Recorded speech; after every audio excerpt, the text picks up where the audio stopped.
بسم الله الرحمن الرحيم، والصلاة والسلام على أشرف المرسلين سيدنا محمد صلى الله عليه وسلم النبي الأمين وعلى آله وصحبه أجمعين. الحقيقة يا جماعة هنتكلم النهاردة بإذن الله تعالى على أنواع الناس اللي ممكن تقابلهم في حياتك،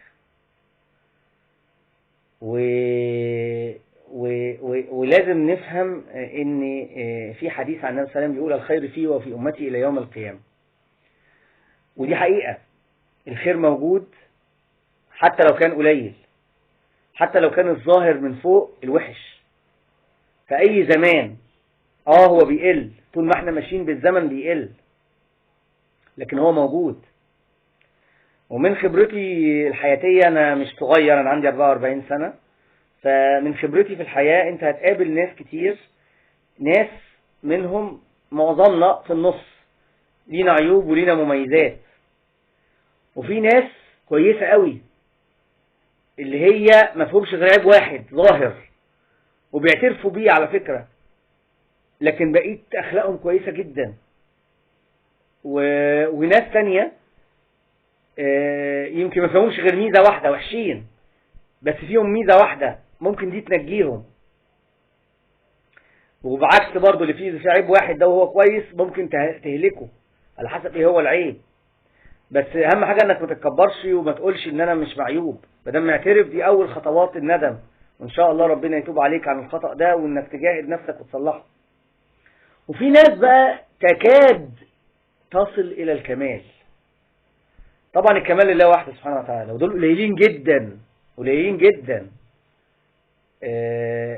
اللي انت تقعد تفكر قوي وتحاول تدبق قوي عشان توصل لعيب فيهم، ودول موجودين، هم قليلين جدا لكن موجودين.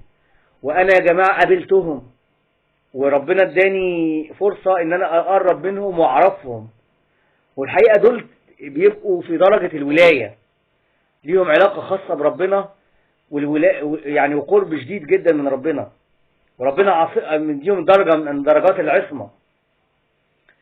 والحقيقة ربنا بيوفقهم في كل حياتهم، وبيبقى الدنيا متيسرة عليهم، وبيبقوا عايشين في هدوء وسكينة وراحة بال شديد جدا. وأولياء الولاية فيها أولياء ظاهرين وفي أولياء مخفيين، ودول الأكثر اللي ما يعرفهمش غير الدايرة الصغيرة اللي حواليهم.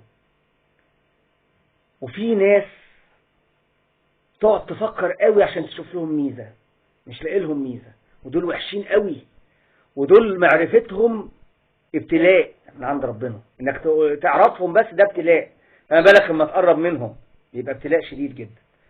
اما الناس الكويسة قوي، دول اللي قد يصلوا الى درجة الكمال، اقتربوا من الكمال، دول معرفتهم نعمة كبيرة من عند ربنا.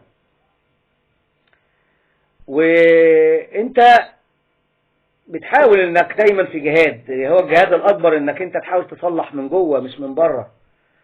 الجهاد الاكبر انك انت دايما في صراع مع نفسك ومع الهوى ومع الشيطان ومع الملذات والشهوات والدنيا وحب الدنيا، كل ده اعداء ليك، بتحاول انك انت تجاهد، لان ده الجهاد الاكبر زي ما قال النبي عليه الصلاه والسلام، رجعنا من الجهاد الاصغر الى الجهاد الاكبر.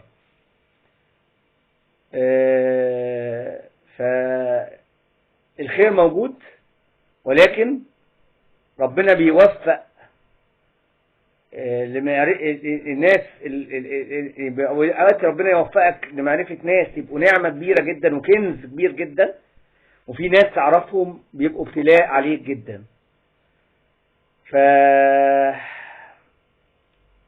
يعني الخير موجود، لازم تفهموا ان الخير موجود وان كان قليلا، وربنا يبعدنا عن السيئين قوي، دول اللي حياتهم اذى لغيرهم واذى لنفسهم، وربنا يقربنا من الناس اللي هم قد يصلوا الى درجة الكمال، من وجدوا في الحياة او من رحلوا عنا.